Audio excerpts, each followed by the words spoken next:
बालक एक बहुत ही प्यारा सा क्वेश्चन पीडब्ल्यू के मॉड्यूल से मैंने सेलेक्ट किया हुआ है। इस क्वेश्चन को एक बार बहुत अच्छे से जरूर ट्राई करना चाहिए, क्योंकि ऐसे क्वेश्चंस में ज़्यादातर बच्चों को मैंने बालक स्ट्रगल करते हुए देखा है। स्ट्रेट लाइन का एक बहुत ही प्यारा सा क्वेश्चन स्क्रीन पर ध्यान से देखो, है ना, एक बार अच्छे से ट्राई कर लेना भाई। सवाल में यह है कि एल लाइन जो है ना, ये परपेंडिकुलर है इस लाइन के, है ना, इस लाइन के परपेंडिकुलर एक एल लाइन है, and the area of the triangle formed by the line L and the coordinate axis. बालक ये जो कोऑर्डिनेट एक्सिस है मतलब कि वाई एक्सिस और एक्स एक्सिस, ये दो लाइन हुआ, इसके साथ एक एल लाइन, तीन लाइन हो गया। ये तीनों लाइन मिलकर के एक ट्रायंगल बना रहा है। उस ट्रायंगल का एरिया 5 यूनिट दिया हुआ है, तो उस एल लाइन का इक्वेशन क्या होगा इन चारों में से, इस एल लाइन का, ये तुम्हें बताना था। अच्छे से एकदम 100% एफर्ट के साथ पहले ट्राई कर लो, तब सोल्यूशन देखो। ध्यान से देखोगे बालक, सबसे पहले एक बात तो क्लियर है, अगर ये दोनों लाइन एल लाइन और ये लाइन परपेंडिकुलर है तो इसका स्लोप और इसका स्लोप, दोनों के स्लोप का जो प्रोडक्ट होगा वो -1 होगा। पहले बालक हम इसके स्लोप को मान लेते हैं m1, है ना। m1 निकालना चाहे तो तुम जानते हो इक्वेशन देख करके बताया जा सकता है, x के कोफिशिएंट का निगेटिव बाई y का कोफिशिएंट यानी कि -1, यानी कि माइनस माइनस कैंसल। इस लाइन का जो स्लोप है बालक 5 आ गया। इस लाइन का स्लोप कितना हो जाएगा, एल लाइन का स्लोप मान लेते हैं m2, तो तुम जानते हो m1 इंटू m2, है ना, ये -1 होगा। m1 कितना आया भाई, 5 आया है, तो 5 into m2 is equal to बालक -1, यानी कि m2 का वैल्यू आ गया -1/5। एल जो लाइन होगा, है ना, उसका स्लोप मिल गया तुम्हें -1/5।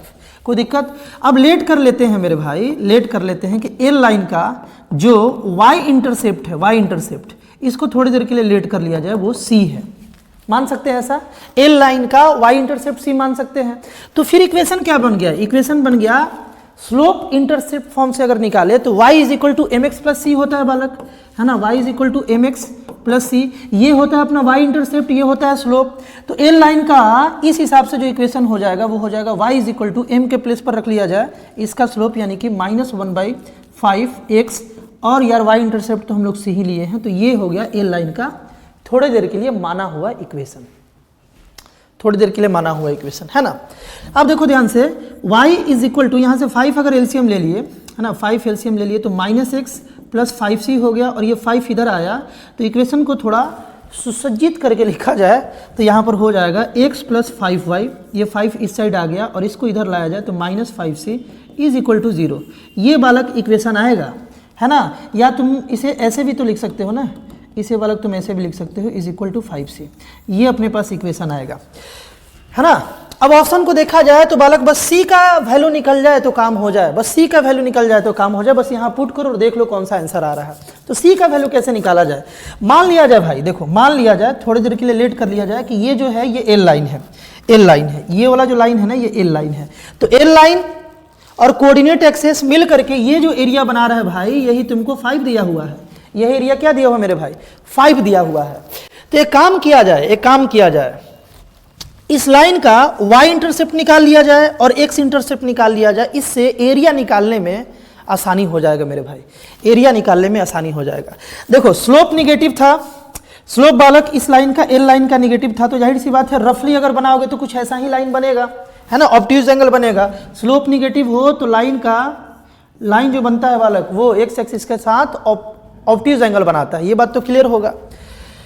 अब ध्यान से सुनो, ये वाला जो पॉइंट होगा बालक, ये वाला जो पॉइंट होगा इसमें y 0 होगा, x कुछ ना कुछ होगा, y तो 0 होगा, और ये वाला जो पॉइंट होगा बालक इसमें x 0 होगा, y कुछ ना कुछ होगा, y कुछ ना कुछ होगा। अब ये कैसे निकाले, ध्यान से सुनोगे। यहां पर एक बात बताओ, ये पॉइंट निकालना है तो इस पॉइंट पर इस लाइन का ये जो पॉइंट है यहाँ पर x 0 है, तो x को 0 कर दिया जाए, x को 0 किए तो 5y इज इक्वल टू आ गया बालक 5c, 5 को इधर भेज दिए तो y इज इक्वल टू आ गया 5c/5, 5 कैंसिल, ये वाला पॉइंट बालक आ गया c, ये वाला पॉइंट c आ गया। वैसे भी इसे लेट ही तो किए थे, ये तो y इंटरसेप्ट था जिसको हम लोग c लेट किए थे, डायरेक्ट भी लिख सकते थे। अगला देखो, अगला देखो, अब y 0 पुट करके देखो, इसी इक्वेशन में y 0 पुट करके देखे तो x प्लस y 0 पुट किए तो 0 इज इक्वल टू 5c, यानी कि x का वैल्यू आ गया 5c, तो ये वाला पॉइंट मिल गया 5c। यहां तक बात ओके ओके है।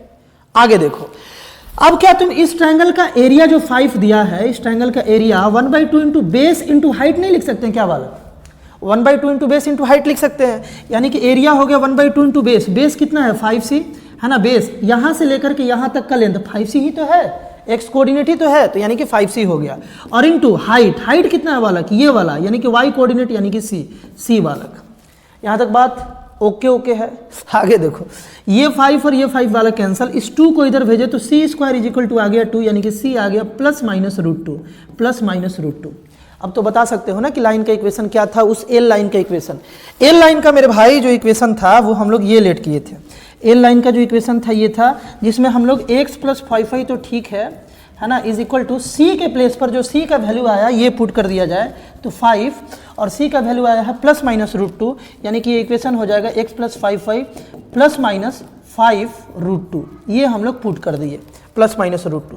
तो ये ऑप्शन बालक देख लिया जाए, यानी कि ऑप्शन नंबर जो है इसमें, ऑप्शन नंबर बी जो है इसका राइट आंसर है बालक। आई होप बालक इस क्वेश्चन को भी तुम अच्छे से समझ पाए होगे। टाइप का और भी इंपॉर्टेंट क्वेश्चंस देखने के लिए इसी तरीके से बिल्कुल इजी वे में, जो तुम्हारे जेईई मेंस जेईई एडवांस के सफर को आसान बनाता है बालक, लगातार इस चैनल पर अपलोड हो रहा है। एक बार चैनल के क्वेश्चंस को जरूर ट्राई करना। मिलते हैं हम लोग नेक्स्ट वीडियो में।